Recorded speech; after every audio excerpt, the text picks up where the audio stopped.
It's Cherie. She's she says she's on, but she can't see anything. Okay. Okay, bye.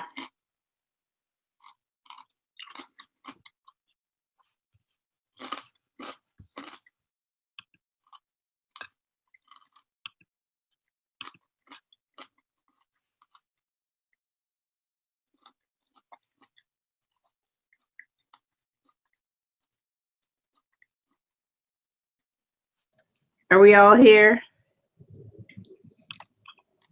Yes, ma'am. All right. I don't see Kanisha yet, though. All right. Hopefully we'll see her. Does she come into the She can. Yeah. Kanisha, can you bring yourself into the live film strip, please? I'm sorry for crunching on my pepper. It's the crunchiest pepper I've ever heard, I have to tell you. I'm so sorry. I'm about to stop it right now. It is a crunchy pepper. I'm so sorry. Hey, Kanisha, I apologize. I was sitting there waiting for you. I didn't even realize I needed to go live to see you. Right now. It is a crunchy pepper. I'm so sorry. Hey, Kanisha, I apologize. I was sitting there waiting for you. I didn't even realize I needed to go live to see you. Right now. Okay. I didn't know which one. Somebody's got to get rid of We're hearing a replay, kind of of everything, like an echo replay. Okay, wait. Hold on. Let's see. I think you did, whatever you did the right thing. Right now? Yeah. Okay, that's better. But I lost my daily inspiration. I'm on Google. You're good. You're in and we don't hear an echo. Yeah. Okay. Gone. Okay, Right. I'm gonna read the DI, and I'm picking an amazing. I have the DI, but can you, or you can do that, but you want to do opening prayer? You do opening prayer, please. Okay. So let's just take a moment and center ourselves in this very present, very potent moment where all of the good there is resides. We're so grateful for an example of the omnipresence of God, just right here where we're all touching and agreeing, yet in different locations, we are able to communicate with each other. We're so grateful for the ideas that sprang forth from the minds of geniuses that came up with and kept moving with the idea forms that we can be together. And just like this technology has evolved, so too can our awareness of the power and presence of God. And we just right now recognize that all the good that we desire is right now available. And that we can communicate with it, we can be with it. And we can allow it because of that yes in our soul to come into expression. So we just bless understanding principles for better living right now. We bless the work that we're getting ready to do as we begin to finish up the preparation for our yes. Thank you for these souls who have said yes to just a deeper experience, a deeper relationship with you, God. Thank you that they have chosen a church to grow spiritually, to be a beacon of light in the community, to be a symbol, a representation of the growth of this divine idea.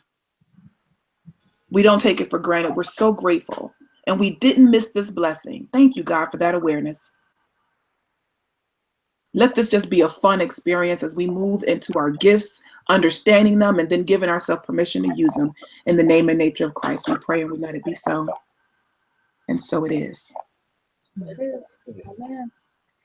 I will read the DI. Today is Today is Wednesday. Today is Wednesday. Somebody help me. Oh, this is perfect. I am that I am. I am that I am. This is the eternal name of the God that is the strength beneath, within, and beside all that is. As noted in the Metaphysical Bible Dictionary, written by Charles Fillmore, the full translation of the I am scriptural reference in Exodus 3:14 would be, I am, I was, I shall be, because I am, I was, I shall be, the power to be, eternally I. Relish that treasure for just a moment. The full strength that was needed in the past, that may be needed now, and that may ever be needed in all of reality forever, is readily available to us as needed. The Infinite One determined that it would be so. This determination was made before there was anyone to request or require the strength's use, and it will continue to be available without end. And the scripture, I am that I am, this is my name for all generations. And that is Exodus chapter 3, verse 14 and 15. And if we can turn in the membership handbook to page 3 to the mission and vision. On page, let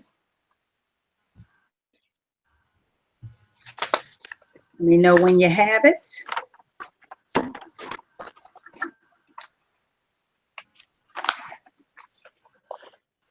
All right.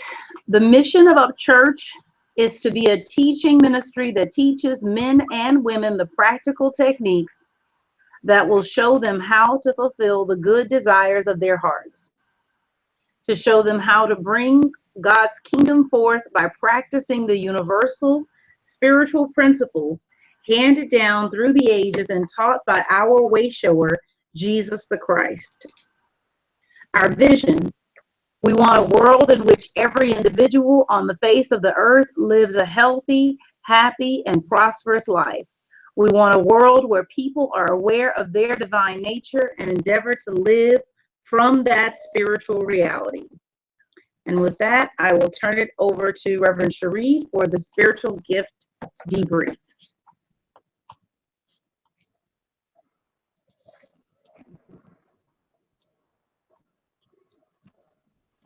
Okay, I wanted to spare you all the crunching from my my pepper. Your final piece of pepper. My final piece of pepper. So what I'm going to do is to go through the results that you gave me, and we're going to have a conversation about it, because as we go over what you found to be those strengths that you practice most and are most interested in, we also want to combine that with what you've done already with your passions assessment and with your with the assessment where you recognize the way your personal style.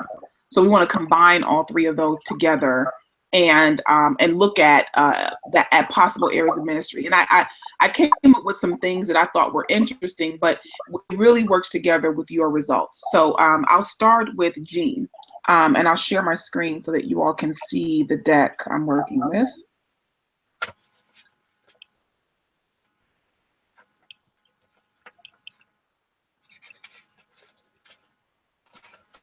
Okay, are you able to see the deck? Yes. Yes. Okay, great.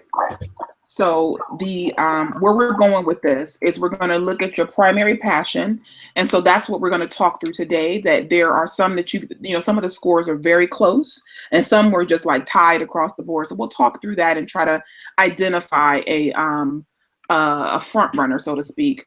And then we'll put that with your passion and look at some places where service makes most sense. And we'll work through that with the bullseye. So you'll get a chance to write down your 1, 2, and 3, but we'll really try to move in the direction of synthesizing them or identifying what's the strongest one. So that's where we're going today. Okay, so Jean, make sure you can see the screen because your assessment is up. And so Jean had the 3 gifts that were most prevalent for her was faith, craftsmanship, and hospitality. And so faith is the divine ability to act on the promises of God with confidence and trust in God. People with this gift believe in the principles and inspire others to do the same, and they act in a manner that does not acquiesce to seeming obstacles. They go forward when others would not. And so the function of of faith. What a person that has this gift contributes is confidence in the activity that you're involved in. And so one of the things to realize is that since that's one of your guiding gifts, that you want to make sure that you're vocal about instilling confidence, that can-do spirit, because that's needed on every team. And so you want to be mindful of that being a part of the contribution you give. Also, I want to kind of work together with the other two, because I think it's an interesting combination that you have here. So the second one was craftsmanship, which is your ability to creatively design and construct items to be used for ministry. People with this gift work. I love that. People with this gift work, and they work with materials to make things that will help the ministry be more effective. And they serve with their hands to meet tangible needs. So what I found was really interesting is that paired with faith brings about an interesting gift mix, because you are working with the confidence in something that is not that we can't see, that hasn't happened yet. It's working on projects, letting people know we can get this, we can do this, but also you need to be hands-on. That just working with the idea of something and inspiring and encouraging people is not enough for you with this gift mix. That you have to get in there and work with your hands, and also you need to see some tangible results. So in looking at long-term projects, you want to put in places, you want to look at some milestones so that you can be invigorated and encouraged by tangible results. It'll keep you motivated. The hospitality gift is our ability to care for people by providing fellowship, food, and shelter. People with this gift provide an environment where people feel valued and cared for, meeting new people and helping them to feel welcomed, creating a safe and comfortable setting where relationships can develop. Seek ways to connect people together into meaningful relationships and set people at ease in unfamiliar surroundings. And not a shock that you would be a caregiver for children and provide this same type of safe haven for them in your life, just your day-to-day life. It's no surprise that comes together. I'm working two slides here. So so this idea that you're creating these environments works. They just all seem to work really well together. I thought great teams for you to join would be guest services. And there is, I'm speaking specifically because I know a missing link in our guest services team, and that is creating a welcoming environment when you walk in. I think that there are people who are great at greeting, but in terms of that hands-on look and feel of the lobby, that's just something I thought was just popped out at me looking at craftsmanship popping up so high on your gift mix. And then I also thought about ways to use that idea of using your hands, seeing the results, the fruit of it in youth ministry. And there is so many opportunities to work with our youth, but also just in terms of giving them an opportunity to see tangible results. Children need to see a result quickly to stay interested. So that is your gift mix, being able to help them to see beyond the appearance, to stay confident and invigorated about it, I thought will be an interesting mix. And then I put down the AV team because I think it's the same thing, that there is someone who can actually catch a vision of something and be clear about it, and then also do the work to bring it forward. Like that's something that just interested me. And our AV team is more than just the wires and the microphone and all of that stuff, but it's also setting the environment and testing it, and having that result. Every service, we know AV team is there because we had those mics working, and something to feel good about. We had a service where there was a time when it seemed every service there was some sort of a AV glitch where we had feedback from the mics, or one would go out, and we probably forgotten that, because that team is moving really well skilled, and I think that there's places for us to grow in that, in terms of making it an enhanced experience. Something a great ministry to start, and this is me just from what I know about you, is that this the parenting ministry and specifically a parenting ministry that has to do with foster families, or caregivers who aren't the biological parent. I thought that would be something interesting because there is there's a need for that, just a support system, a unique support for parents who are dealing with children that have been raised with other habits and other values, and you're working to instill a new value in them, and to have them to be productive and confident beings, and it's working with that gift of that acceptance, right? Because one of the way that people who have a hospitality gift contribute is through acceptance, and that they're so that you're welcoming people into a home. I think that would be an interesting ministry to kind of work with parents also doing that same thing. So just my ideas, some just for what popped out when I was going through your assessment. What did you find was your primary passion? Do you have your passion assessment? Because I don't have those documents in front of me.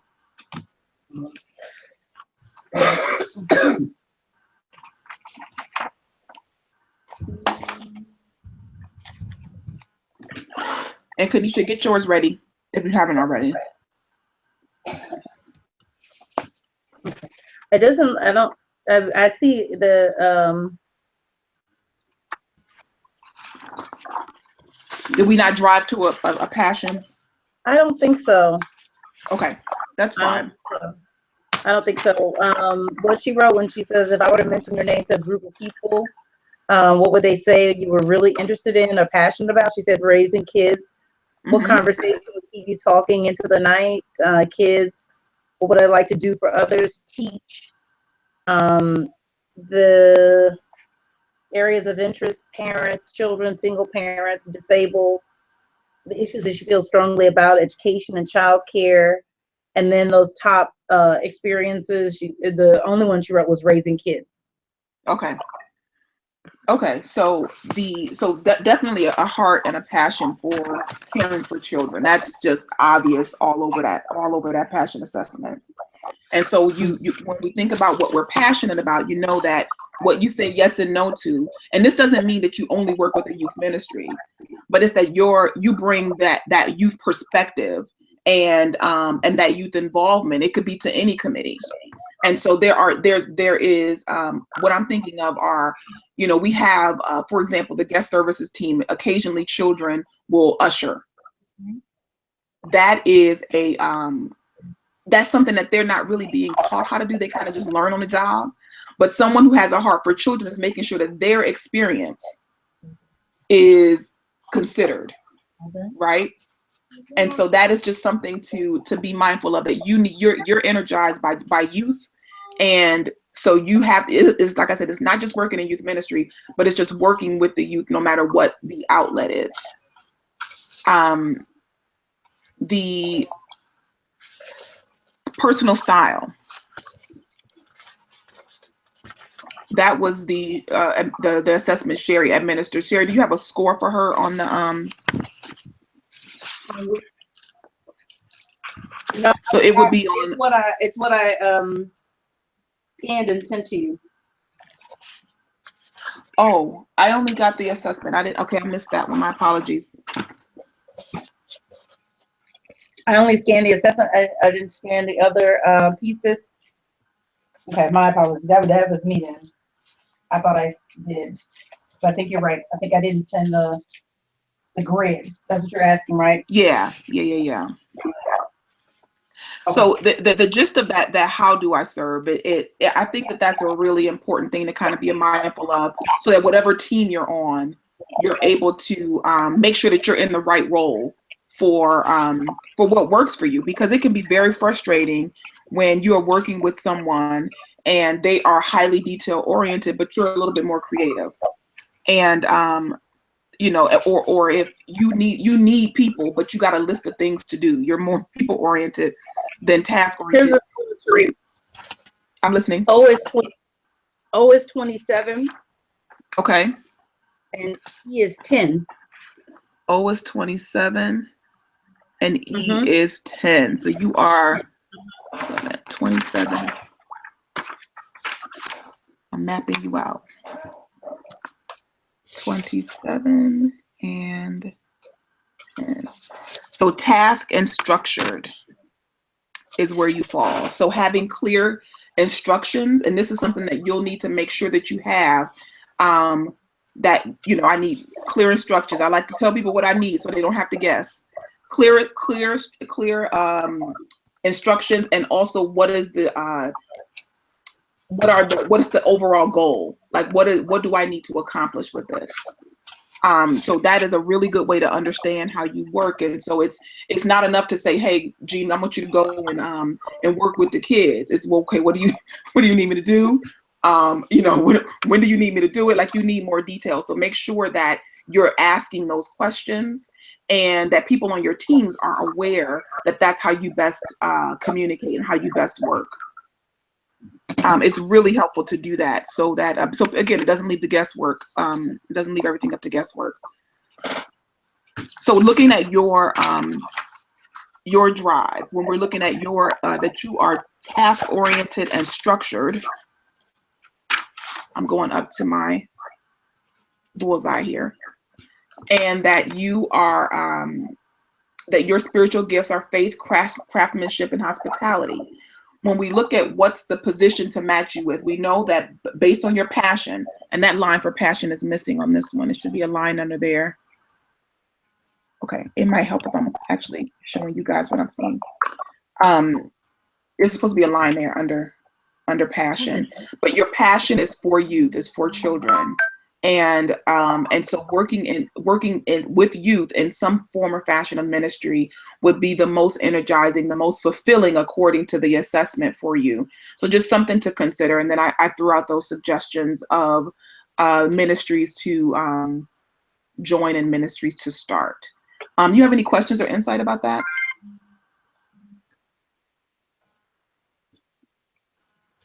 She said no. No. Okay. How does that resonate with you, Jean? Does that seem to be in alignment with what feels true to you?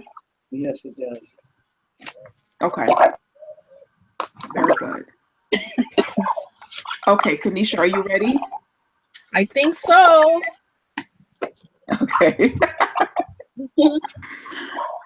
Okay, so what? Bust my butt. No, I mean, I think that this is I looked at your notes too, because you wrote down your impression of the results. Oh, did I? Give me. Okay. Oh, wait a minute. What's happening? Okay. I got a lot of things connected all together. Okay.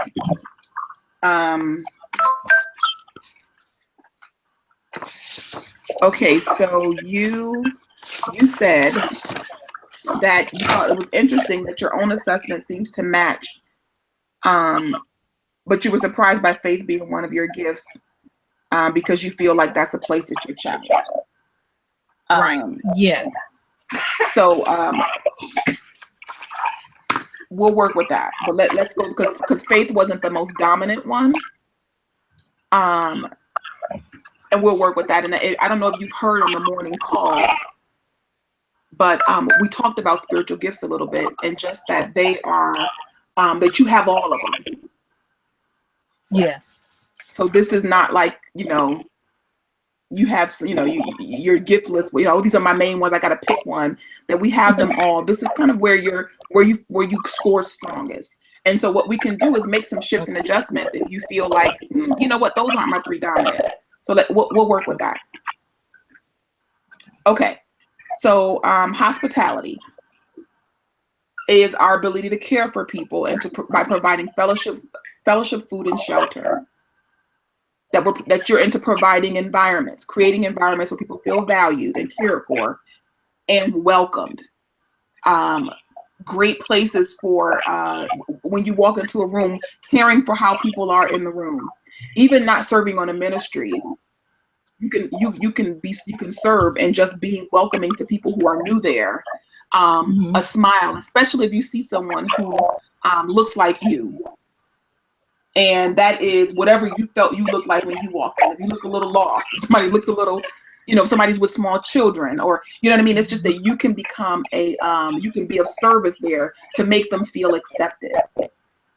Is it me or is everybody seeing the screen go back and forth? I'm seeing the screen go back and forth between Sherry and Cherie. So the document use your mouse to click on Cherie and it'll pin her to the top. Okay. It'll be like a white box around it. There we go. Okay. Okay. All right. I'm sure that's making you dizzy. So that's good that you mentioned that. Okay. So the wait a minute. I'm looking at the wrong page. Okay. This is the one. So hospitality. So just know that that's a gift, and your score for that one, that was your number one. It didn't have a tie, did it? Oh, no, you did. You tied for mercy. And so mercy is the divine ability to cheerfully and practically help those who seem to be in need. Compassion moved to action. Very important, that part. That it is being compelled to take an action when you see someone in need. People with this gift focus on alleviating pain, address seeming needs of the lonely and forgotten, and concern themselves with social issues that confront today's society. So we're going to get to that when we go through. I'll give you a little bit of breakdown of what I saw, but the what you contribute is that you care.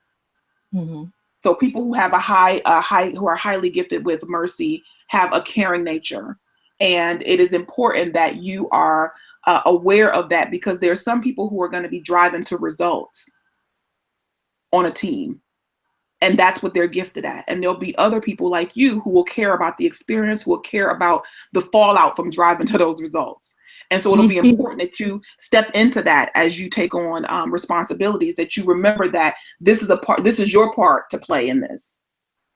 And that helps to drive to the results in a way that everybody can feel good about it and everybody can feel supported in it. Okay. The last one is shepherding, the last of the dominant ones. These are your highest ranked ones. And that was the divine ability to nurture, care for, and guide people toward ongoing spiritual maturity. People with this gift take responsibility to nurture the whole person in their walk with God. They provide guidance and oversight to groups of people, and they model their life what it means. They model with their life what it means to be a devoted student of truth, and establish trust and confidence through long-term relationships. And so one of the places that I think, and when you're looking at ministries, are places where it is about building community, because these relationships develop over time. And so starting any ministry for you will be, you want to be prayerful about it. Like you'd be prayerful about starting any ministry, but specifically because you like to be in it for the long haul.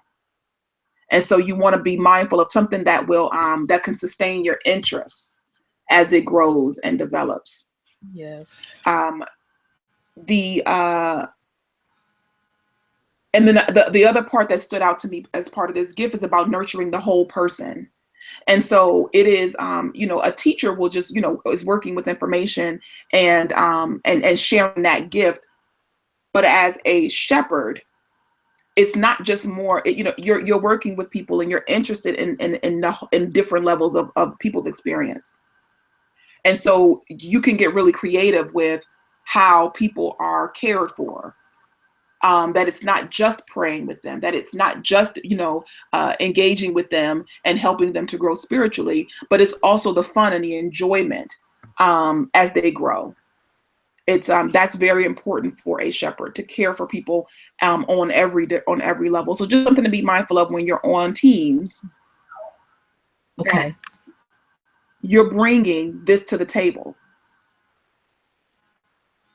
And it's okay for both of you. It's okay if you don't feel like, man, I don't know if this is quite what I do. I want to be that person, but I don't know if this is quite what I do, because this is where we practice. We practice these gifts, and they develop in us. And I just wanted to give a shout out to your secondary gifts, the discernment, faith, and craftsmanship. I thought it was interesting that those came up pretty high on your list as well. And I think that wait a minute, I'm looking at the wrong one. And I think that that is, again, just something to be mindful of, that as you, because this isn't just for leading, it's also like anything that you're a part of. Mm-hmm. When you know what you're there for, right? Part of my mission for being here is this. And so that you don't cow down from it and you don't shy away from it. Mm-hmm. And that you can just be clear. This is what I have to contribute to a team. You know, if I've been on finance teams and they're going deep into the numbers, and I know what I have to contribute there because I understand the numbers, but I'm also here to bring in that love and bring in the people into those numbers. So I'm never feeling, I don't feel discouraged in those meetings. I don't feel like, oh, they're talking over my head, because I know what I'm there for. Mm-hmm. So let's see. Okay. So just some insight as I was going through your results, that that all of your gifts are about caring for people. And you want to find places to serve where you make a difference in someone's life. And so being so going deeper with people is a place where you can actually see that difference. When we're looking at where you're energized, where do you feel fulfilled? It is that you're making a difference in someone's life. And so it fuels you. You want to make sure that you're caring for people in what you do. And it doesn't mean that you can't go and do the logistics. It just means that you can't Mm-hmm. just do logistics. That at some point in experience, you have to be caring for people, because that keeps you engaged and it keeps you fueled. Great teams to join. I put down guest services, of course, because they care for people. The education department, and I put this in here because the part about the shepherding is helping people grow spiritually, and that's really the function of our education department, is that people are growing spiritually, and there are with that interest, there are definitely places to serve in education. Just that we just have plenty of room. That popped into my mind as I thought about that, because you're interested in somebody's growth. And so right now people are being guided just on their own, but there's no one saying, hey, I'm looking at your overall walk in spiritual education, and this is what I think, I can make some suggestions based on that overall thing. There's nobody whose eye is on that wholly in our education department. So just saw that popped out to me. The prayer team, of course, just in terms of being available to care for people, and really prayer team mixed a little bit with pastoral care. And by that, I mean that it's going and actually being with people at that level of their high need. And praying for people is a part of that, but it's also kind of like being connected with that team. And there are churches that have groups called Helping Hands, and what they do is they're the ones that are doing visits, and they're pulling together care packages, and they're communicating the needs of the people to the leadership. Because as leaders, you can't know everything about everybody, and some people will never come to the leader and say, I'm not well, or say I'm having a challenge. But they'll go to the people who they know will take care of them by going to the leader, by getting the resources available. Okay. And the other part about shepherding too has to do with that. I mean, not with the mercy, is dealing with people and being a part of what brings social issues into the ministry, so that there can be healings in our communities as well. And I saw that as a community outreach is one of the places where we have some room to grow. Excuse me. In the ministry. And of course, this is not for you to go out and just pick causes, but it would be something, of course, that is personal to you. And we can get there going through your passion assessment. So do you have that one in front of you? I did not know. I don't know. I don't think so. So the passion we did the first day. Oh, wait. And some of the questions that we asked there was about snapping our fingers and we couldn't fail. What will we do? Oh, okay. Yeah, I misplaced that one. Okay. So when you think about what you let's just work with that question. That can give me a lot of insight into where you are, where your passions are. So the question is, if I could snap my fingers and know that I couldn't fail, what would I do? It's funny you would say that. Okay. So open my institute called The Whole You. And reading your synopsis and listening to your evaluation is almost like dropped on a conversation that I had with somebody, because so I came up with the Whole You Institute, right? Healing the pieces to heal the whole.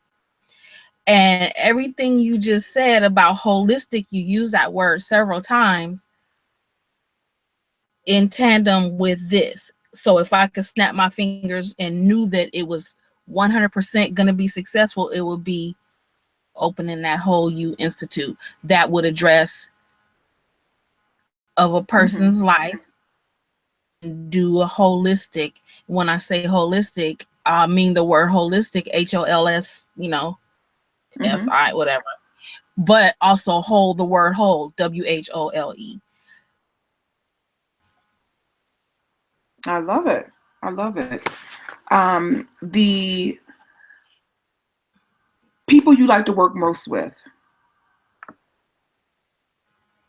And this is like, in this category is like, children, teen moms. That make it very specific in terms of people you like to help most. So who would be the target for the Whole You? Are you working with retirees? Are you working, these are people at different phases of their life, right? Well, who am I working with now? Seniors. I work a lot with senior citizens. A lot. Teen moms. I think I addressed every area that I had some except for seniors. I'm not senior. I addressed every area that I had some experience with or could speak a little bit. So teen moms. Where is that paper? Because I remember what the sheet you're talking about. Them off some, if you could, please. Say it again. Infants, teen moms, divorced, career women, parents, unemployed, prisoners, children, single parents, widowed, young married, empty nesters, elderly, poor, young, college students, singles, refugees, homeless, disabled, hospitalized. Okay. I remember divorced, single parents, teen moms, college students, and seniors. I remember those. Okay. Using those. Okay. So when you begin to work with this, because there's all of these people are in ministry. They're in our community. And there'll be I want you to sit with this and really see if you can get a little clearer about who you like to help most, right? Because as a caregiver, you like to help everybody, right? It's like anybody in need, they call on that gift in you, right? And so as you begin to look at where you serve best, and or where you feel most energized, just be aware of that as you kind of move through the next few days. Okay, because there's something that'll make you sing. And when you find that thing that makes you sing, you do more of that as much of that as you can, because you find it really usually make the most impact in that direction. The issues that I feel strongly about are, and then we'll go from here into, okay, I worked out a little backwards, but we'll go here and tie it all together. So the issues that you feel strongly about here is the environment, the Bible, education, economic empowerment, technology, literacy, church administration, childcare, community service, justice issues, addictions, spiritual outreach, communications, women's issues, nonviolence, racism, diversity issues, healing, and fine arts. Those are some of the options. Okay. All right. So I remember economic empowerment, literacy, technology, communication, women's issues, healing, and fine arts. Okay. So when you begin to work, again, you want to look at being involved in what you feel most strongly about. Doesn't mean you can't get involved in other things, but just, it's always like finding the good in it. When we talk about see good only, that when you end up in a situation or you volunteer to serve on a committee and the need for the committee is not necessarily in your passion. You want to connect it in some way to help you move through that part of your commitment. Does that make sense? Yes. Okay. Yeah. So I gave you the just some ideas for ministries. Is there anything else that resonated with you, just kind of as you sit with all of this, as being a place where you could contribute? Actually, it was pretty spot on. Guest services, I kind of figured. Education department, that education department in particular, prayer team took me completely off by surprise. Yeah, that took me by surprise. But pretty spot on with the guest services, and yeah. Okay. Any other questions? Nope. So one of the things that just as we've been moving through this process with you too, and this is the first group that has had this spiritual gifts assessment outside of one of the teachers did it in their class a while back. But as a part of this experience, being, looking at joining the ministry and then looking at where you're best suited to share your talents, you're going to see this come up again and again. And I want you to take the assessment again when opportunity comes up, if we workshop it, however we do it, because when you start off with an understanding of it now that you've gone through it, you'll find that you just start getting clearer and clearer. Right. Okay. Right. And having some distance between it, especially when you answer the questions and you kind of get the gist of how these things work. You want to still be fresh and new to see if something else comes up. I mean, we're evolving beings. Okay. So Reverend Sherry sent in her assessment, and I'm going to give you a quick debrief. Sherry, are you around? I'm right here. Okay. So wait a minute, let me pull you up.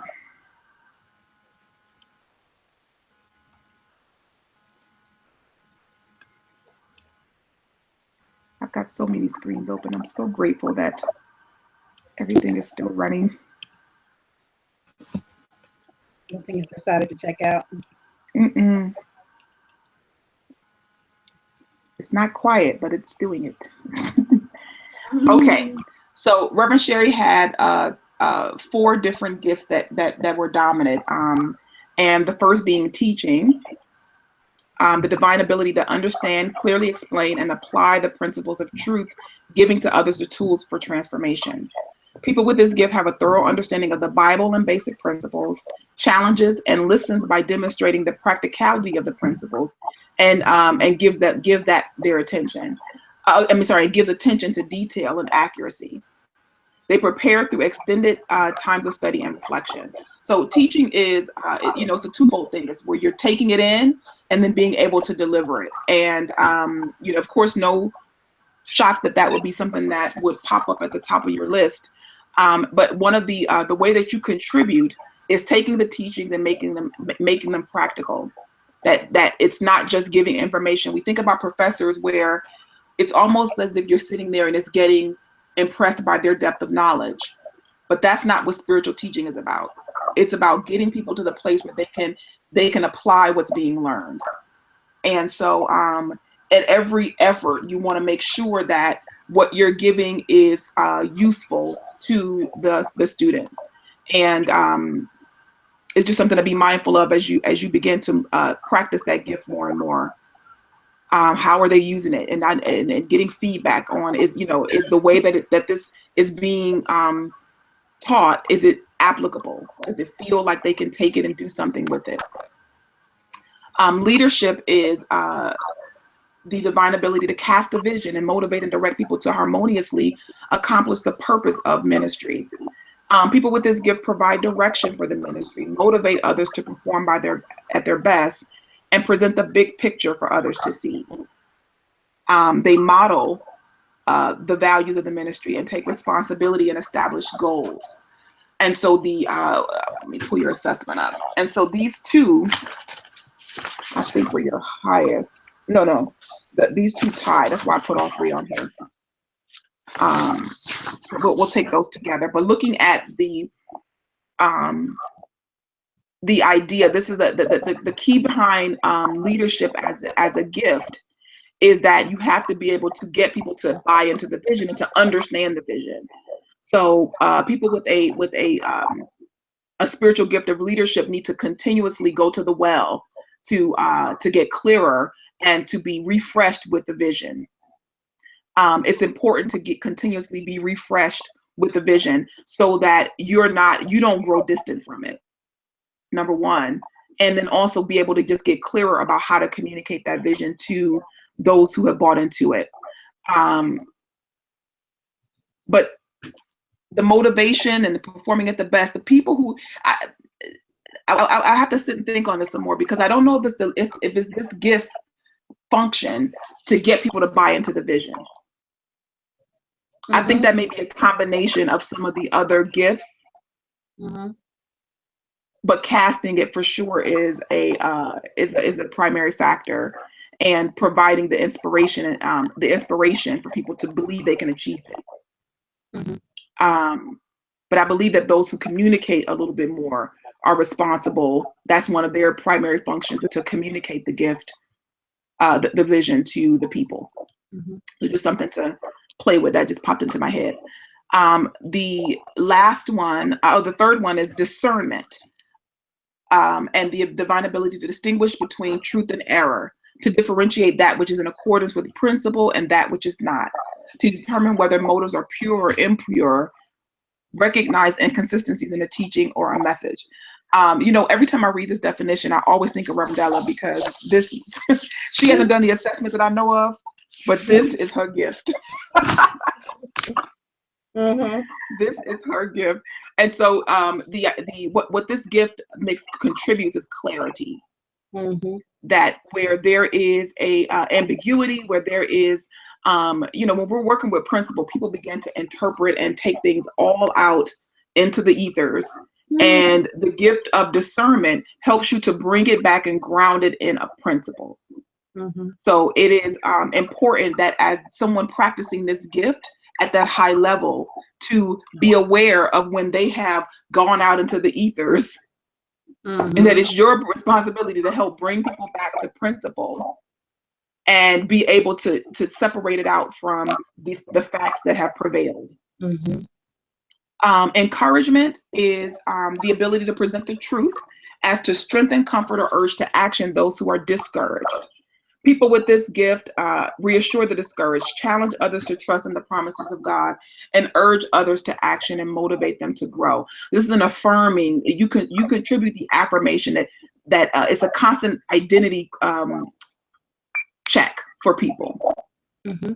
That this is who you are, this is what you're capable of, and and this is what I see because I know who you are. Mm-hmm. And so when people seem to be not motivated around you, it's a time for you to do an ID check. Mm-hmm. Because they can hear you, because you have this high spiritual gift. Mm-hmm. And so what I would say, what I would think that as a team you should join mm-hmm. is ministry and the education department. I think those two places would be great places for you to share your gifts and talents. I'll think. Something to think about, something to ponder on. But the bigger thing though, Sherry, is when you start looking at what you're passionate about. And though the ministry is for everybody, right? That we are available for all who come. Where you're going to be fueled and energized is in the area of what you're passionate about.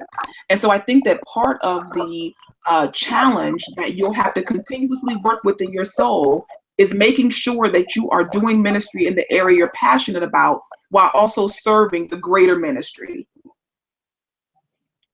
So it is important. If you could share with me any of the insight that you got out of the passion assessment.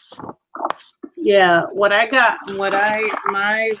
was teaching. Mm-hmm. That you're passionate about teaching. What were the people, the people you'd most like to help? Well, wait a minute. So it was traveling internationally. Oh, right. Learning and teaching. And the people that I would most like to help are divorced, career women, moms, single moms, children, youth, and homeless. Mm-hmm. Issues that I feel strongly about are the Bible, education, economic empowerment, literacy, community service, justice issues, women's issues, nonviolence, racism, healing, and fine arts. Okay. So again, if we were in a longer session, we will work. Everybody, we will work getting clearer about what these the people that you want to serve and the issues you feel strongly about. But just in the midst of this, with what you shared, it's important that you will be depleted if you do not in some way move the needle in the direction of the people that you most want to help and related to those issues that you care mostly about. And so that'll be the place that you're going to have to find that balance of, against as the lead, you're serving and you're providing a care and a guidance and a leadership for everybody. But you also have to get your energy too through what you're passionate about. So if needing to come apart and to go do work outside of the brick and mortar ministry is important to you, then you need to do that. And I think that you might want to rethink the way that you're doing, the way that you're thinking about travel, because getting your ministry around the world is something that's happening already. And it's not to say that doesn't mean you can't hit the road, but and get on a plane and go somewhere. Because I'm getting on a plane, so yeah. But it's also to recognize, because you'll be unfulfilled if you don't see your gifts in action. And so just in terms of truly the idea of teaching around the world is that it may be also through technology, and you're already doing that. So when you sit with it, and not to feel distant from your purpose. You don't want to feel like your purpose is off into this place you have not yet reached, but that is happening here and now. And you're experiencing it here and now. Thank you. So that is the gifts assessment for today. It's really, really exciting to see how unique we all are, and what floats our boat is just so unique and different. That's encouraging to me, because there's room for all of us, and a need for all of us to be who we are and to develop these gifts, because gosh, I want y'all on all my teams. Because there are things that you care about that you're highly interested in that I'm not, but they're needed on a team. They're needed on a team. And so this when I look at that list, and I'm going to close out on this, when I look at that list in the passion assessment of the issues you care most about and the people you care most about, it's like you want to say everybody, because man, I care about the homeless, I care about refugees, but it's who do I most want to help? Who do I most want to help? And I care about people who have addictions and who are dealing with justice issues, but what do I most want to put my attention? And so it's not to say that the other things aren't important. It's just to really be mindful that there's a place where you have a depth of interest, and we want to be aware of what we're interested in, because you want to be moving it. You want to be working with your interests, or you won't have the feeling in it, and you won't have the progress that you're looking for. So that's what I have to say about that. Thank you all so much for your attention and your participation and doing the survey and being available just to hear me talk about you a little bit. So thank you. Any questions on that before we move to the next part? No? Was that helpful? Yes. Yeah? Tanisha, that was helpful? Okay. All right, so if you could turn to page 23 in the membership handbook, and we're at 8:49. So I'm going to do my very best to get us out of here by like 10 after. Oh my, I'm sorry. I apologize. I did not look at the time. Okay. Nope, okay, no worries. So if you guys can give me 10 minutes over, we will get through everything. So this session is really to be as practical as possible and to begin to say, okay, here is where we want to concentrate with where in the ministry. this was a holdover from last week, but I didn't get a chance to cover it because I wanted to stay inside the time. You are your own experience. Each of us interprets our own individual world through our own consciousness. We cannot see the beauty and magnificence that is everywhere present unless we are seeing through a consciousness of love of the total self. We often ask ourselves, why did this happen to me? It happened because you are always directing mind, and that's with a capital M, meaning God, to create your experience. That the energy of God moves with your attention. If you can just really let that sink in, that this energy intelligence, and I'm using energy with a capital E and I, and intelligence with a capital I, that it is formless, absolute good. And every thought I think moves it in a direction, almost like a fluid. And when I think in a particular direction over and over and over again, that I reach a tipping point at which it spills out of the invisible into the visible. And you think about those places where we think intensely. Sometimes we do it in a good way, right? But there's some ways that we do it if we're worried about something. It's the same thing, that those thoughts are shaping that formless absolute good. And even though it's formless absolute good, it will turn into whatever we're worrying about because we're worried about it. In scripture, Job says it this way. He said, the thing I fear has come upon me, that my thinking creates. Thinking creates. And so I have to remember that. And so this is a quote that we pull from Johnny that says, you are the thinker that thinks the thought that creates the thing. And sometimes it may be hard to see, well, how in the heck did I create this? But it's to remember that God is unchanging, infallible, unerring, unending, and always like you can trust the law. And so though I may not be able to sort of walk my way back from the experience that I created, I can trust that the law always does what it's supposed to do. And so I can relax in that. And I can know that if I plant the right seed, not only will this experience pass, but something better that I want will come. Whatever happens to you must first happen through you. Whatever happens in your life can only be interpreted through the lens of your personal self-identity. And what we mean by that is that events don't have meaning until we assign them meaning. We had that conversation last week when I was talking about my relative who was calling me, and I was telling her that I was in a meeting. I actually was in a meeting. She doesn't know this because it's a long distance call, and she interprets my unavailability over, say, a 2-week period. I don't know how long it was, but over, let's say, a 2-week period, to mean that I'm not interested in having a relationship with her. Somebody I've known my entire life, her entire life, since she was born. And but the events don't have any meaning until the meaning gets assigned to it. And so it's to remember that we are always our own experience. That while I'm having one experience, because at the time when all of these phone calls were happening, and I was just sort of swimming under, I'm underwater thinking, okay, Mandela has retired, Jordan just came into my life, everything was just kind of upside down, like all at once. But we're each our own experience. So I'm having same events. I'm having one experience, she's having an entirely different experience. And so it's to remember that whatever happens in her mind, what was happening in her was rejection. Did not need me to happen in order for her to feel it rejection. Mom. And what was happening in my life was overwhelmed, which didn't need those circumstances to happen. That it's like, remember that we often assign value to the experience, but the experience is neutral. The experience has no meaning whatsoever. And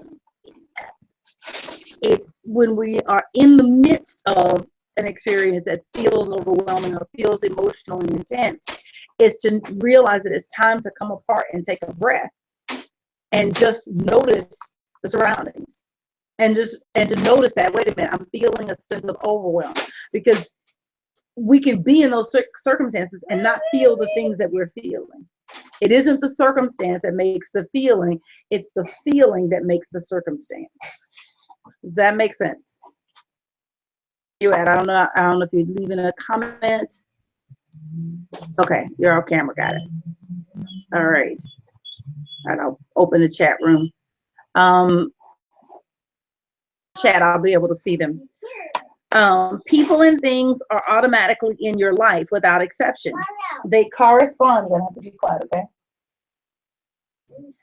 People and things are automatically in your life without exception. They correspond to the way you see yourself and the way you express yourself. And the people and things in your life will change. Change what you see, and the people and things in your life will change. And so you say, well, how do I change what I see? Because sometimes you can change, but can you keep it changed? You know, you've seen that in relationships that, you know, you get on a good page and that lasts for, I don't know, 20 minutes. And then the person does something. Hold on, honey. You got to give me a break. You got to give me a break, okay? Okay. All right. We're reaching the expiration point. So yeah, the person will do something, and all of a sudden you're back at square one where you saw them in the light that you originally saw them in. The way that you change what you see, you got to change what you are taking in as your daily diet, in terms of what you read and consume as far as media. And there has to, that you have to create an opening so that something new, I'm sorry, I'm kicking your foot. You have to create a opening so that something new can come in. So the reason that the prayer, daily prayer, daily meditation, daily Bible study, you know, daily reading, the reason that's so important is because it helps you, hold on, honey, just keep it quiet. It helps you change what you're seeing and keep it changed. The reason that it changes and changes right back is because there's nothing else coming in on the diet. And what you're seeing is a product of what you consistently take in. So what will help you, and this is so important in families, because you get to a place where there's a rift, and then you know, come to a meeting of the minds, and you know, hopefully things feel better and are better. And then something happens and you're right back where you were. And it's almost like you got to start over. And what's making you have to start over is that new diet. It isn't just seeing the person differently. It's being able to keep seeing the person differently, to keep seeing the situation differently. And the only way to keep seeing the situation differently is what you take in, your own personal development. Your own personal development is, I advocate that it should be your highest priority. No one has ever given you anything or taken it away. No one has ever done anything to you. You are a spirit being you. You cannot be hurt, harmed, or defiled. At every moment of every day, you are always your own experience. Any questions on that? Did that resonate with you guys? Kanisha, leave me a comment. Hit the word discard. Okay. No, hit the word. Remember the word. Bring me. Okay. Here you go. Right here, right here, right here. Don't drop it. This word. Look. This one word right there. That's what gets rid of it. Okay. All right, let's go to page 24. So this is an opportunity to get involved. And what I'm going to ask is that, you know, tonight you at least let us know a preliminary decision about where you want to serve. In my mind, in the way that I see membership, members work the same way that in your household, somebody's got to do the dishes, somebody's got to handle the bedroom, somebody's got to clean up the common area, that there are rules isn't the word, but it's that everybody plays a role. That's the difference between being a member and being a visitor. Being a visitor, keep coming. Everything that we have is you know, available to you. There's nothing that we would keep from you. But membership means that I am becoming a part of the spiritual family, and I'm going to help this organization move forward, because I see the vision, I see where they want to go, and I want to be a part of playing a role in that. That's what really the membership is about, and that's really the difference. We don't really have. Sherry, I want to give you a word that popped into my mind is that members make a contribution. Okay, got it. Yeah, because Members make a contribution. work shuts everybody down emotionally. But members make a contribution. Thank you for saying that. Members make a contribution that is invaluable. Is that I'm bringing my gifts, my talents, who I am, to help accomplish the mission and vision of this church. That's what that's about. So Upchurch thrives because of its volunteers. There are many ways to get involved and share time and talent. And so the first one is really the Adult Spiritual Education Department. All Up teachers are licensed through the Universal Foundation for Better Living.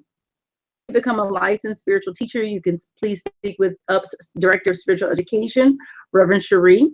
The department also needs volunteers to help with administrative duties, including classroom setup and cleanup, teaching assistants, marketing and promotions, and record keeping. We also need help, Book Nook support. Every Sunday, Upchurch runs a Book Nook featuring books, snacks, and more. Help is needed to move patrons quickly through the purchase process, support the Book Nook team leader when she cannot be at church, help set up and break down the Book Nook tables, and provide general support. If you would like to support Book Nook, please see Book Nook team leader, it's a tongue twister, Lindy Reesmeyer. Building task force, actively looking and fundraising for its own building. This task force leads the effort to raise funds and maintain the prayer consciousness for Upchurch's new home. If you would like to work with the task force, please speak with Reverend Sherry. Community service and outreach, making a difference. Oh, should be difference. Making a difference in Inglewood, Southern California, and the world in general is central to UP's ministry. This team needs your help to choose, plan, and coordinate service projects for Upchurch. If you have a heart for making a difference, then please speak with Community Service and Outreach Team Leader Sherry Milligan. Guest Services Team. The Guest Services Team includes ushers, the Welcome Center greeters, and Hospitality Committee. Maintain the order and flow for Sunday service and other special events. As the first official contact on Sunday, service attendants make sure that each visitor has a great Upchurch experience. They answer questions about practical things like the location of bathrooms or whom to see for one-on-one prayer. They also look for opportunities to engage first-time visitors and make them feel welcome. The guest services team also makes sure guest speakers and special guests are attended to. The hospitality/special events team. The hospitality committee is part of the guest services team. This group supports all Upchurch special events through help with food preparation and serving. In addition, the hospitality committee coordinates special gifts for guest speakers and special guests. Office support. Upchurch's office is entirely supported through volunteer staff. Volunteers help maintain order in the office. Help is needed with managing phone calls, keeping files neat and up to date, maintaining important records and phone calls to members and guests about special services. If you would like to support UP's office, please speak with Reverend Sherry to volunteer. Prayer Angels. The Prayer Angels pray with members and guests after service and handle all prayer requests that come through the Upchurch office. Prayer Angels support one another through additional training and developing a prayer consciousness. If you would like to become a prayer angel, please speak with Prayer Angels team leader Tommy Milner. Praise Dance Ministry. The Praise Dance Ministry performs at key Upchurch events. Dance experience is appreciated but not required. If you would like to become a praise dancer, please speak with Praise Dance team leader Angela Jones. Security. With approved credentials, volunteers provide security for events, services, events, affairs, the ministers, and visiting guests, and oversee parking for large church events. Up Choir. Once per quarter, Upchurch's choir performs. The Up Choir works with co-directors Karen Evans and Noriko Alling Wright to prepare for Up's quarterly choir Sundays. If you would like to be a part of Up's choir, please speak with one of the co-directors. School. With approved credentials, we invite you to volunteer to help maintain order in the Sunday school rooms and assist the licensed teacher with giving the lesson prepared for the children. In addition, help is needed when we plan special field trips and off-campus activities for our children. Our volunteers must successfully complete Basic Truth 1 and 2, now called Journey to Truth, prior to serving in the ministry. Please see the Adult Spiritual Education Department for more information on these classes. So my question to you is, where would you like to sort of put a foot in and get involved?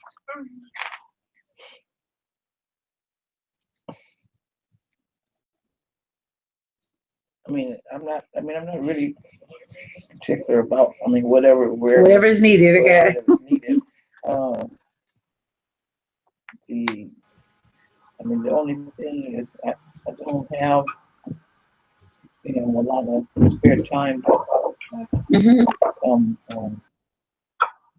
other days. Sure. I got so much that I'm dealing with Sure. at home right now. But I just wanted to be a part of the church. I wanted to Got be, it. um, One thing I thought about, this was after the Christmas party, and I thought, um, we need help with organizing field trips for our children.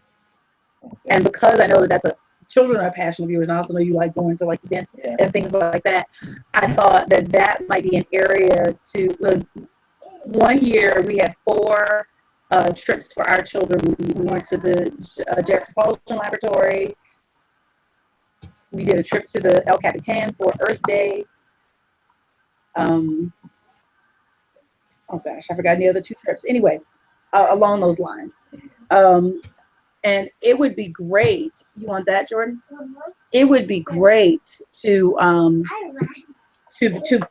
get that going again, because that was important, to the ministry. And it was an area that I was personally organizing that, just timing wise, I just couldn't get it done.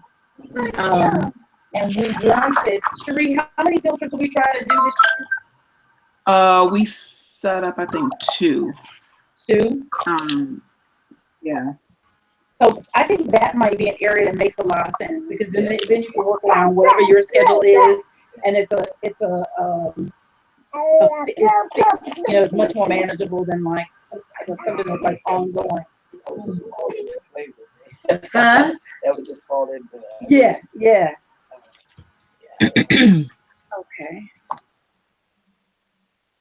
Kenesha. Hi. Hi. Wait a minute, Sherry, before you moved on, I wanted to say that when you're looking at Jean, because I was hearing what you were saying about just in terms of where your time and energy is, that some of the when you hear kind of like the overall of some of the tasks, it's not so much being the one that does every single aspect. Let's just say you took on the field trips. It might be I can plan one field trip, right? And it'll be someplace that you typically go anyway, or someplace that you know the ins and outs of, and so it works with your life as opposed to being something that's in addition to it. So I just wanted to offer that if you start to feel overwhelmed by just the idea of it, that somebody taking on one event, I will help to coordinate one thing, is immensely helpful to the ministry as well. Yeah. And that's actually what I was thinking, is that I know we were talking about 2 events, but honestly, just one. If we did one thing in the summer or one thing in the fall before they go back to school, that would be plenty. That'd be more than what they have for the last 3 years. Oh. Yeah, I would like that. Matter of fact, they probably can come out really good with it. Like I say, my brother has his friend gives away a lot of things to school kids, like sports wise, to games. What's his name? Taggy Pete gave away 100. They had 125 tickets to the game. To one of the Laker games, and so I think he gave my brother like about 20, 25 of them, and to take the kids. Sure. To all school kids. Yeah. whatever. So I mean, that Cool. Well, definitely, if we can keep brainstorming, if there's something that like a good time that's, I guess once sure, you tell me, because you have school age, somebody's school age. Jordan doesn't, it doesn't impact him as much. School, it makes sense in the summer, or it makes sense during the year, or does it matter? For which type of activity? Some type of field trip. Oh, I mean, kids are busy all year round. There's no ideal time, but I think that it depends on what the activity is. If it's on the weekend, then it really doesn't matter, honestly. Mm-hmm. Okay. So maybe we can look at the church calendar, or I can do that tomorrow, and then I can kind of throw out a couple of weekends. Is weekend better? I guess weekend makes sense, more sense for you. Weekend's probably better for the kids. We Right. do have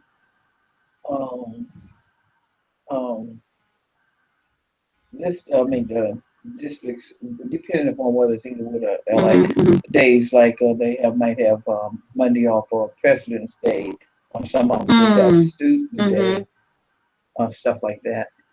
They have for the whole.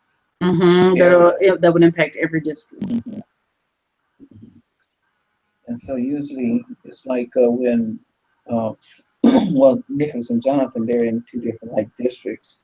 So whenever they have something on at the same time, they're messing up those days. I used to try to plan stuff.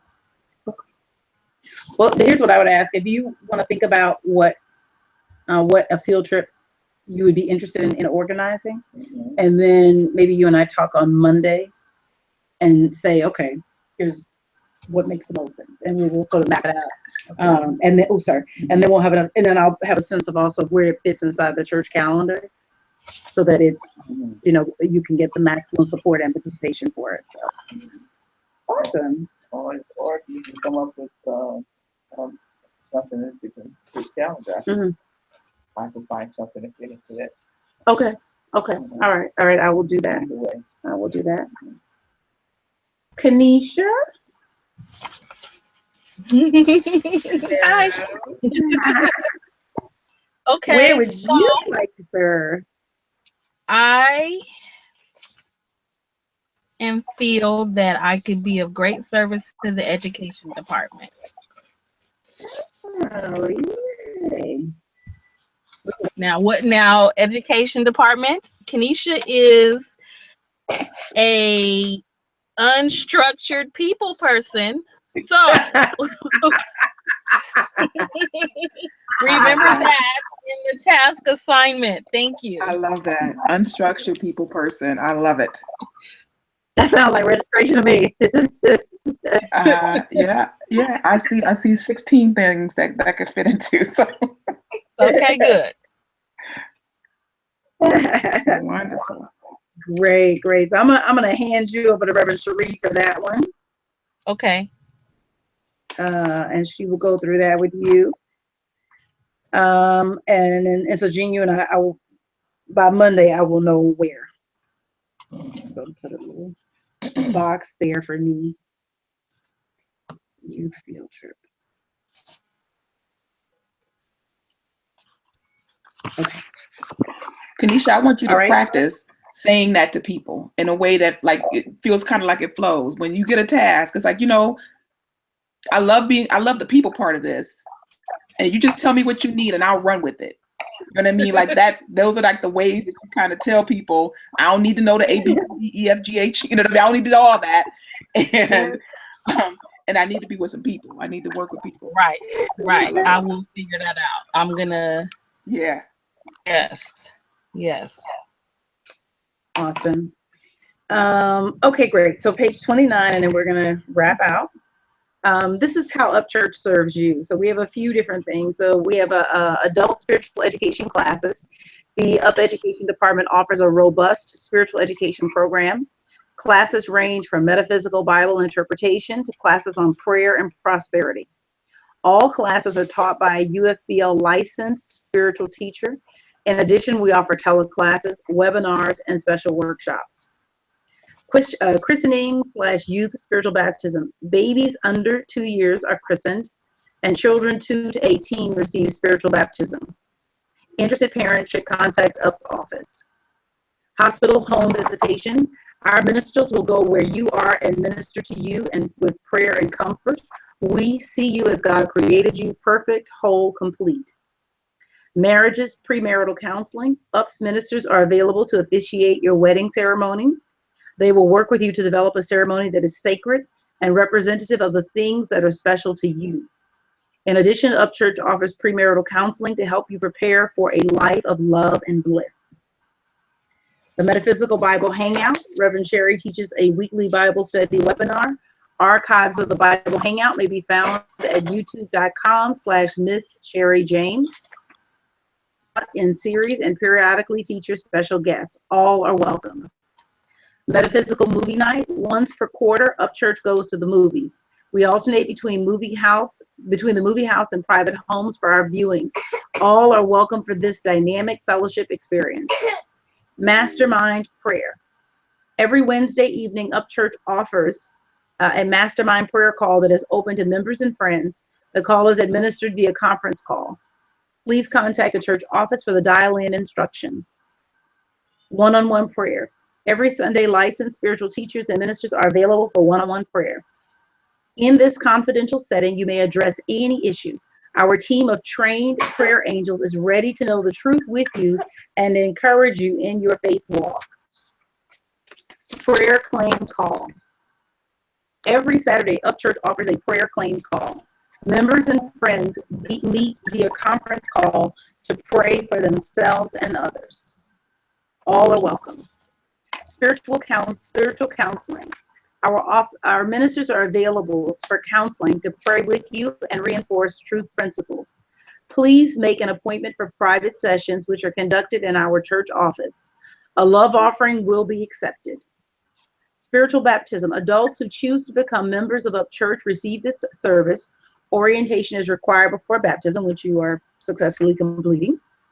Transition services. Our ministry is available to assist when loved ones transition from the body to the spiritual plane.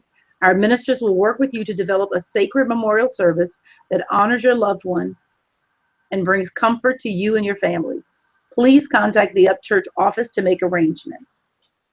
Any questions on how we serve you? Okay. What'd you say? I said I got it. Got it. Okay. I do want to give you one thing about the spiritual counseling. I want to make sure the word wasn't there, but spiritual counseling is free to you.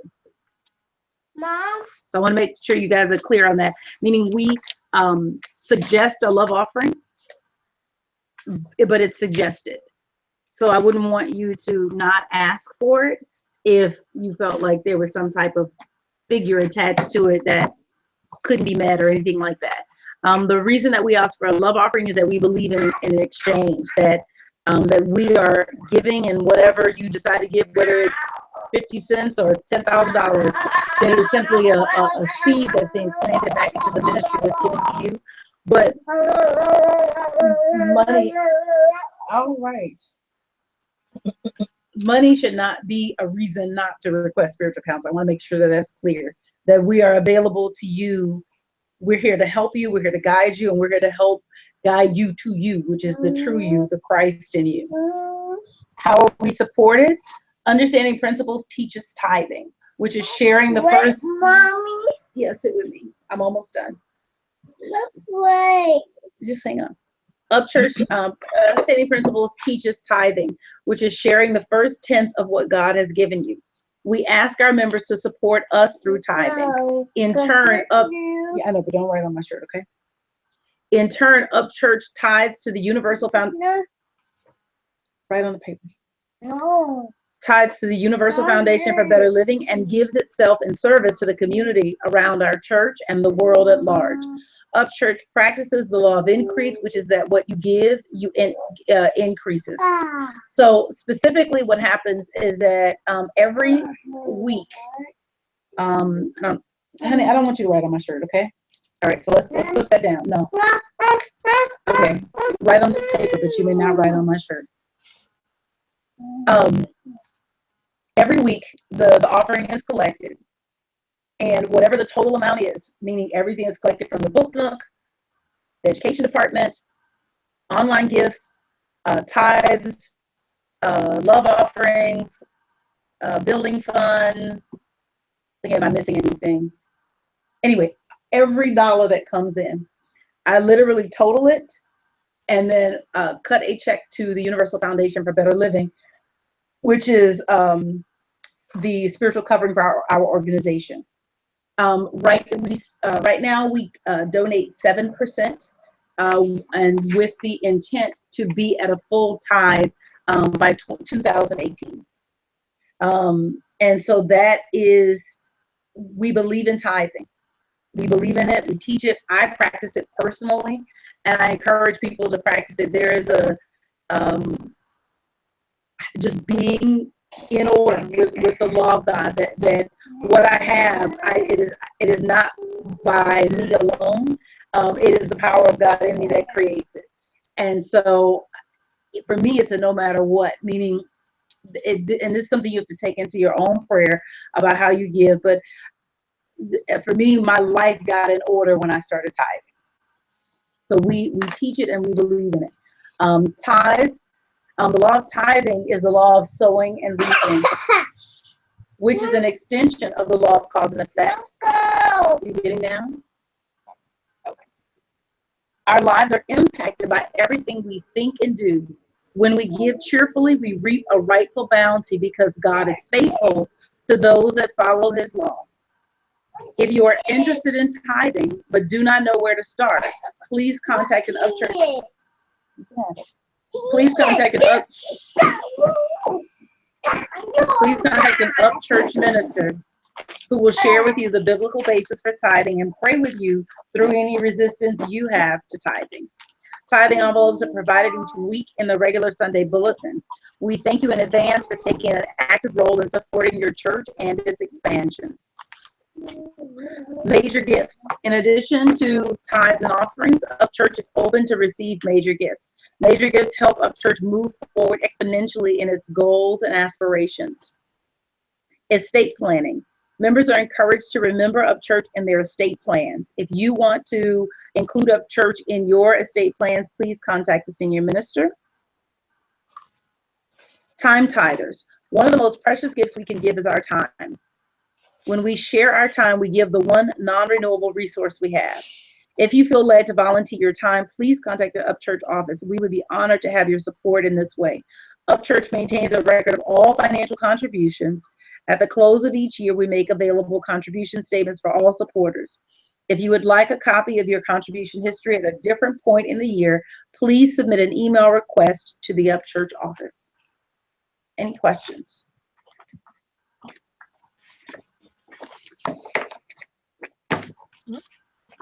Nope.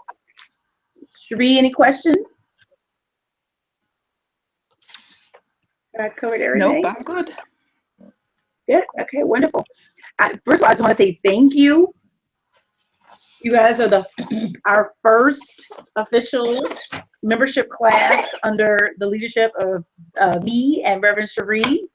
And so this is I'm just grateful. I'm super thankful for you.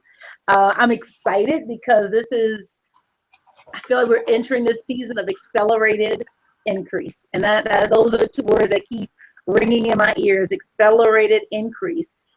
This year, one of the goals for Upchurch is to add 15 or more new members to our membership rolls. And so you guys are the first names in that goal. So you are literally first fruit, like literally first fruit. And I thank you. I think that spiritual communities are so important because our what we do is really support one another in our goals. And we each have our own dreams, passions, things that are important to us. But each one of us, there's what you do that helps me reach my goal spiritually, and there's what I do that helps you reach your goal spiritually. That we each contribute to one another. Do not pour that out, please, Jordan. Do not pour it out. And so I'm just I'm just enormously grateful. I thank you for your time. What I did not have ready, and I just remember just this moment, as I definitely wanted to do a survey. So just at some point, maybe after Sunday, do a survey, because I want to know what worked and what didn't work for you for this process, because we'll be tweaking it to get it then to other people that are coming through the membership process. So your feedback is going to be very helpful to helping us improve it. The oh, what was I going to say?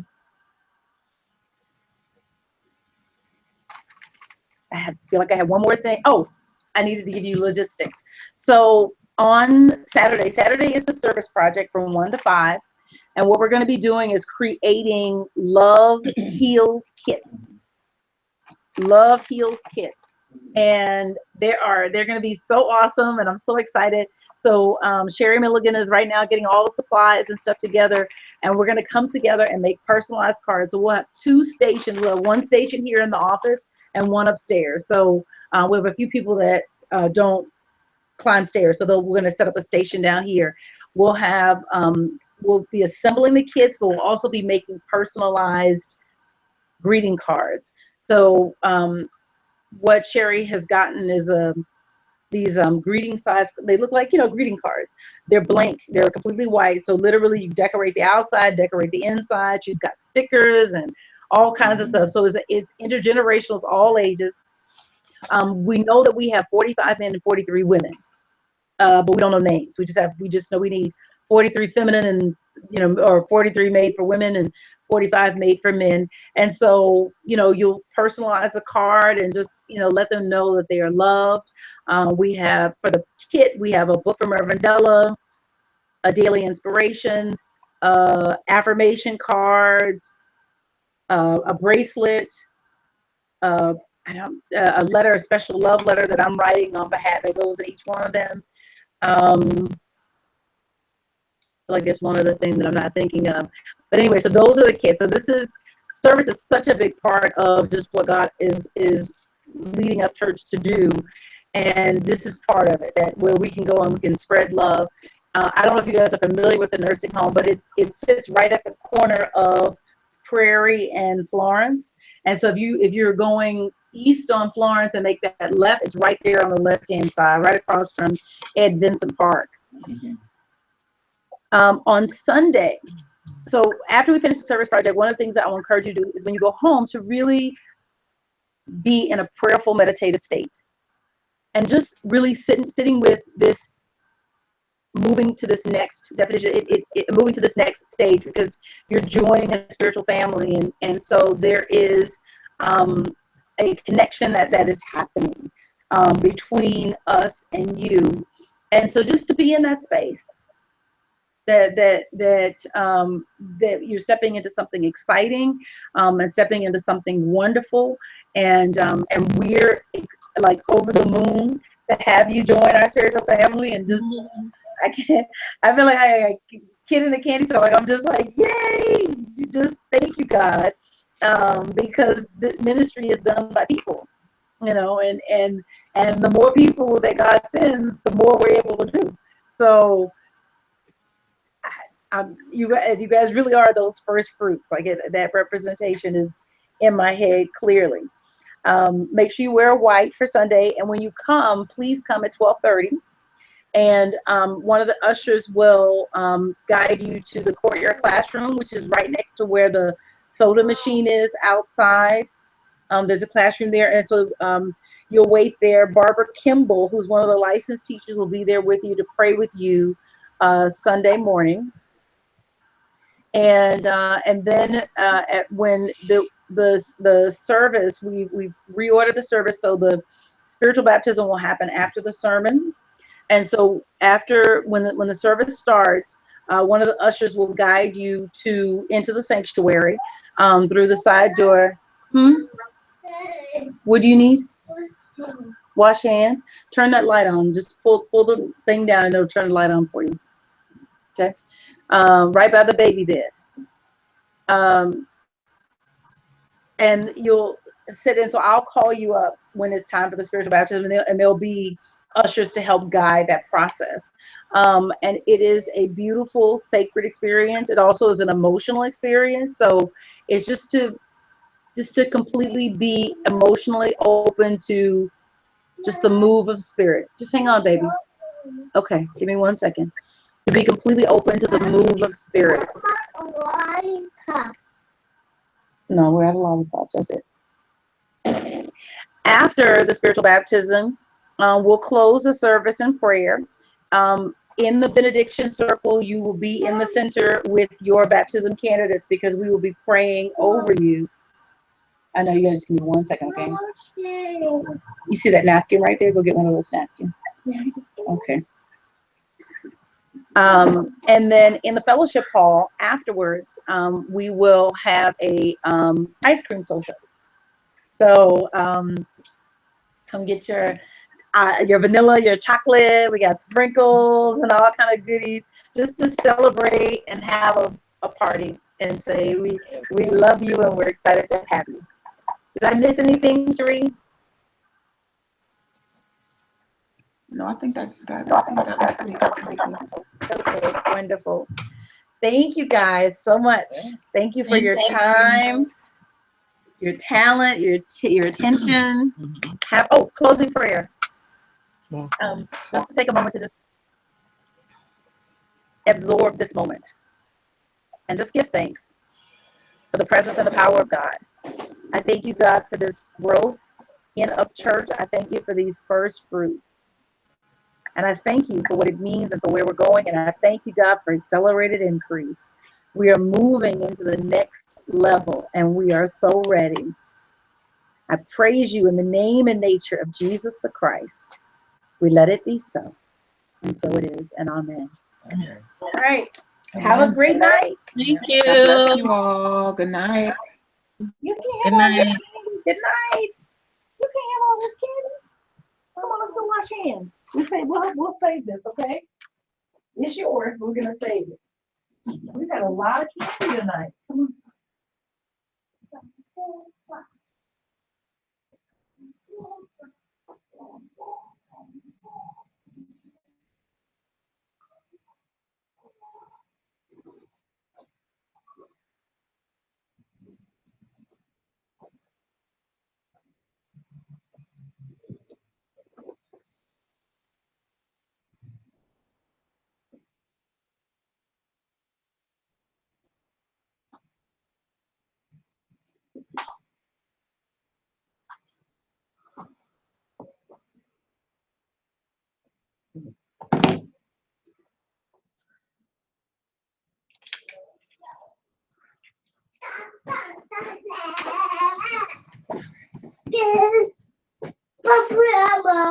Huh?